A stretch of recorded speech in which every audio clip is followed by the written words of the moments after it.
अस्सलाम वालेकुम dear students, FSc part 2 का आज हमारा जो टॉपिक है एक्सरसाइज 7.4 हमने स्टार्ट की हुई है और पहले 4 क्वेश्चंस कर चुके हैं। आज हम क्वेश्चन नंबर 5 की तरफ आते हैं और क्वेश्चन नंबर 5 की स्टेटमेंट देखें। Which vectors if any are perpendicular or parallel. कि हमारे पास 3 वेक्टर्स दिए गए हैं u, v एंड w और हमने ये चेक करना है कि इनमें से कौन से आपस में परपेंडिकुलर हैं और कौन से वेक्टर्स आपस में पैरेलल हैं। तो हमने पैरेलल वेक्टर्स की क्या डेफिनेशन पढ़ी थी? Two vectors are said to be parallel if they are non zero scalar multiples of each other. कि दो वेक्टर्स आपस में पैरेलल तब होंगे अगर तो वो एक दूसरे के स्केलर मल्टीपल्स हो, मीन्स के वो दोनों वेक्टर एक दूसरे के इक्वल हो सकते हैं, या w let's suppose w equal है u के, w equal 2u 3u 4u, means के कुछ भी हो सकता है, कोई भी स्केलर नंबर आ सकता है। आप देखिए यहाँ पे हमारे पास u की वैल्यू क्या है 5i minus j plus k, v की वैल्यू है j minus 5k and w equal है minus 15i plus 3j minus 3k। तो इन 3 वेक्टर्स को यूज करते हुए हमने ये चेक करना है कि इनमें से कौन से आपस में पैरेलल हैं और कौन से परपेंडिकुलर है। तो पैरेलल तो तब होंगे if they are scalar multiples of each other, और परपेंडिकुलर के लिए हम क्या करते हैं कि दो वेक्टर्स परपेंडिकुलर तब होंगे अगर तो उनका डॉट प्रोडक्ट इक्वल आए 0 के। तो अगर हम इन तीनों वेक्टर्स को चेक करें तो इनमें से कोई भी ऐसे दो वेक्टर नहीं है जिनका डॉट प्रोडक्ट इक्वल 0 के आए। तो हमने क्या किया है, हमने w को यूज किया है, w इक्वल है minus 15i plus 3j minus 3k। तो देखिए इन तीनों वैल्यूज में से कॉमन क्या आ सकता है। हमने माइनस 3 को यहां से कॉमन लिया है, यहाँ पे क्या बच गया 5i, यहाँ पे माइनस j, यहाँ पे प्लस था तो यहाँ पे माइनस क्यों आया है, क्योंकि बाहर हमने एक माइनस कॉमन ले लिया है, प्लस यहाँ पे क्या आ गया k आएगा। अब देखेंगे 5i minus j plus k ये किसकी वैल्यू बन रही है, ये हमारे पास u की जो वैल्यू दी गई है ये इसके इक्वल आ गई है। तो यहाँ पे 5i minus j plus k की जगह पे हमने क्या पुट कर दिया है, यहाँ पे हमने u पुट कर दिया है। तो देखिए w इक्वल आ गया माइनस 3 इंटू यू के। तो माइनस 3 यहाँ पे क्या है, एक नॉन जीरो स्केलर मल्टीपल है। तो अगर एक वेक्टर दूसरे वेक्टर के इक्वल आ गया, साथ में कोई स्केलर मल्टीपल आ गया, it means that they are parallel to each other. तो this implies that w is perpendicular to u, कि w जो है वो u के परपेंडिकुलर है। अब हम आते हैं इसके सेकंड पार्ट की तरफ। तो देखिए हमारे पास सेकंड पार्ट क्या है, u इक्वल है i प्लस 2j माइनस के, v इक्वल है minus i plus j plus के, w इक्वल है minus pi over 2i minus pi j plus pi over 2k। तो यहां से हम स्टूडेंट्स क्या करेंगे कि हमने ये चेक करना है कि इनमें से कौन से आपस में परपेंडिकुलर हैं और कौन से आपस में पैरेलल हैं। तो अगर हम u डॉट v करें तो u की वैल्यू क्या है i प्लस 2j माइनस के, और v की वैल्यू क्या आ रही है minus i plus j plus के। अब हमने इनकी डॉट प्रोडक्ट करवानी है, तो डॉट प्रोडक्ट हमेशा i की i के साथ, j की j के साथ एंड k की k के साथ करवाते हैं। तो यहाँ पे क्या आ गया, यहाँ पे इसका कोएफिशिएंट क्या है 1 और यहाँ पे क्या आ रहा है माइनस 1, आपस में मल्टीप्लाई होंगे तो क्या आ गया माइनस 1 i डॉट i। अब उसके बाद ये इसका कोएफिशिएंट 2 आ रहा है, इसका 1 आ रहा है, आपस में मल्टीप्लाई हुए तो क्या आ गया 2 इंटू जे डॉट जे, और यहाँ पे k का कोएफिशिएंट क्या आ रहा है माइनस 1, इसका कोएफिशिएंट क्या आ रहा है प्लस 1, तो माइनस 1 क्या आ गया k डॉट k। अब यहाँ पे i डॉट i भी 1 होता है, j डॉट j भी 1 होगा एंड k डॉट k भी 1 होगा। तो यहाँ पे हमारे पास वैल्यू क्या आ गई माइनस 1 प्लस 2 एंड माइनस 1। अब ये माइनस 1 और ये माइनस 1 क्या हो जाएगा माइनस 2 और plus 2, minus 2 plus 2 cancel out हो जाएंगे और आंसर क्या आ जाएगा इसका 0। अब हमने u डॉट v किया है तो उसका आंसर है 0, it means that they are perpendicular to each other. तो u जो है वो v के क्या होगा, परपेंडिकुलर होगा। अब उसके बाद हमने v डॉट w किया है, तो v की हमारे पास क्या वैल्यू थी, -i plus j plus k dot w की वैल्यू क्या है, -π/2i। यहाँ पे था -πj था, तो -πj को हमने 2 से मल्टीप्लाई भी करवा दिया है, सॉरी यहाँ पे हमने πj ही लिखा है, प्लस क्या आ गया π/2k। अब उसके बाद देखें कि जब ये i इसके साथ मल्टीप्लाई होगा तो माइनस और माइनस क्या हो जाएगा, प्लस में चेंज हो जाएगा, साथ में क्या आएगा π/2i डॉट i। j का जब j से डॉट प्रोडक्ट करवाएंगे तो क्या आएगा, -πj डॉट j। k का k के साथ डॉट प्रोडक्ट करवाएं तो क्या आएगा, π/2k डॉट k।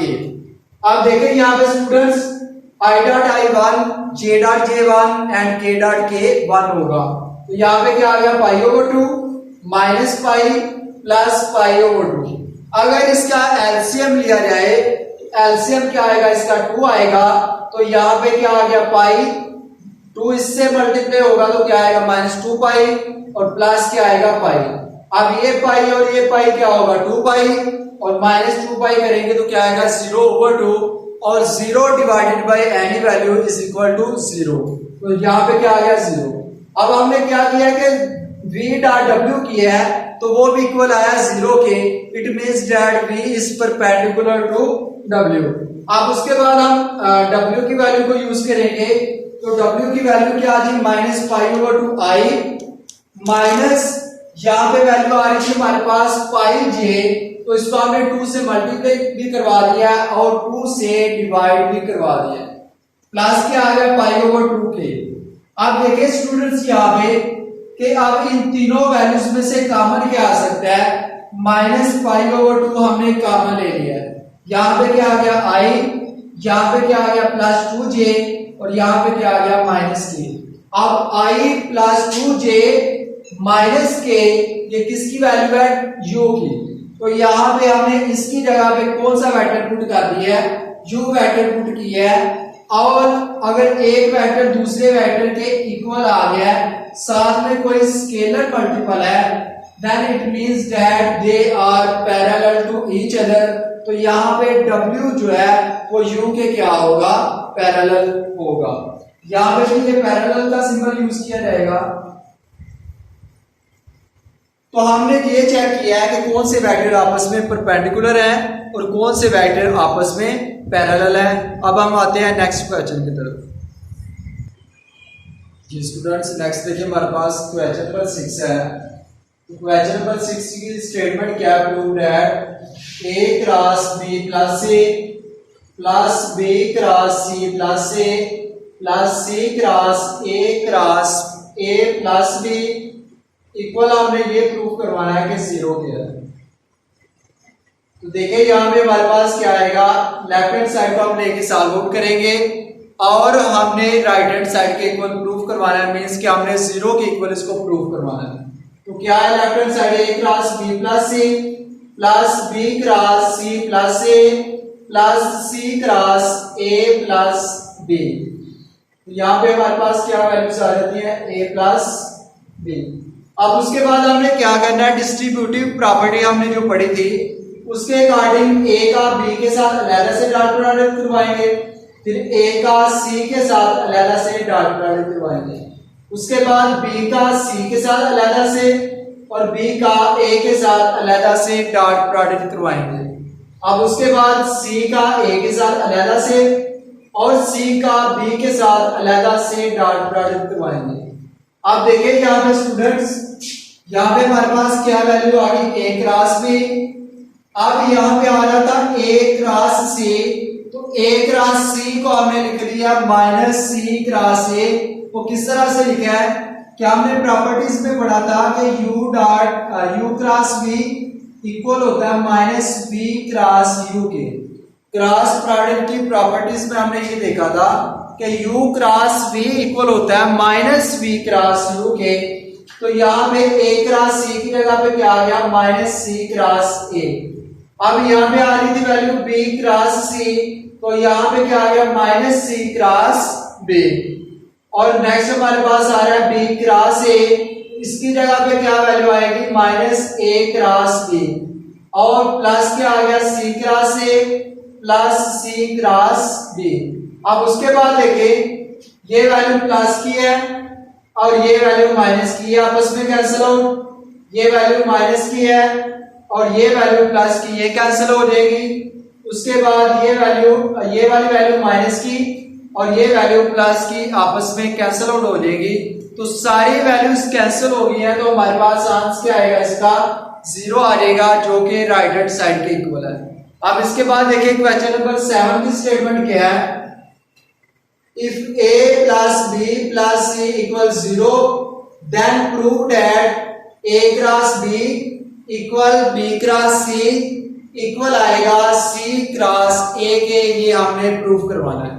तो देखिए स्टूडेंट्स यहाँ पे कि हमारे पास दिया गया है कि a plus b plus c equal है 0 के, तो हमने ये प्रूफ करवाना है कि a क्रॉस b इक्वल है b क्रॉस c इक्वल है c क्रॉस a के। तो पहले हमने क्या किया कि इस वैल्यू का b के साथ क्रॉस प्रोडक्ट करवाया, तो क्या आ गया यहाँ पे b cross a plus b plus c equal b cross 0। अब यहाँ पे b क्रॉस a अलग आएगा, b क्रॉस b अलग से एंड b क्रॉस c अलग से आएगा। अब उसके बाद देखिए स्टूडेंट्स यहाँ पे b क्रॉस a आ रहा है, तो ये इक्वल होगा माइनस a क्रॉस b। जब हम इनकी डायरेक्शन चेंज करते हैं तो साथ में नेगेटिव का साइन आ जाएगा, और यहाँ पे b क्रॉस b जब सेम वेक्टर्स का क्रॉस प्रोडक्ट करवाए तो वो इक्वल आता है 0 के, ये हमने प्रॉपर्टीज में पढ़ा था। तो यहाँ पे क्या आ गया 0 प्लस क्या आएगा b क्रॉस c, तो इक्वल आ गया किसके, 0 के। अब देखिए ये वैल्यू इस साइड पे माइनस की है, ये दूसरी साइड पे जाएगी तो क्या होगी, प्लस में चेंज हो जाएगी, तो b क्रॉस c इक्वल आ गया a क्रॉस b के। अब उसके बाद दोबारा से हम इसी वैल्यू का क्रॉस प्रोडक्ट करवाएंगे विद a, तो a से जब क्रॉस प्रोडक्ट करवाएंगे a क्रॉस a आएगा, फिर a क्रॉस b और फिर a क्रॉस c आएगा। अब यहाँ पे a क्रॉस a से वेक्टर्स का क्रॉस प्रोडक्ट क्या होगा, 0 होगा, तो यहाँ पे क्या आ जाएगी वैल्यू हमारे पास 0। प्लस क्या आया हमारे पास a क्रॉस b, और a क्रॉस c किसके इक्वल होगा, माइनस c क्रॉस a के। तो यहाँ पे आपने इसकी जगह पे क्या पुट कर दिया है, minus c cross a equal किसके आ गया, 0 के। अब ये वैल्यू इस साइड पे माइनस है, दूसरी साइड पे जाएगी तो प्लस में चेंज हो जाएगी। अब इक्वेशन नंबर 1 और इक्वेशन नंबर 2 में चेक करें तो a क्रॉस b इक्वल है b क्रॉस c के, और उसके बाद a क्रॉस b इक्वल है c क्रॉस a के। तो इससे ये तीनों वैल्यूज आपस में क्या होंगी, इक्वल आएंगी। a क्रॉस b इक्वल आएगा b क्रॉस c इक्वल आएगा c क्रॉस a के, यही हमने प्रूफ करवाना था। उम्मीद है कि सब स्टूडेंट्स को समझ आ गई होगी। फिर भी अगर आपको कहीं पे कोई कंफ्यूजन है तो आप हमसे डिस्कस कर सकते हैं। अल्लाह हाफिज।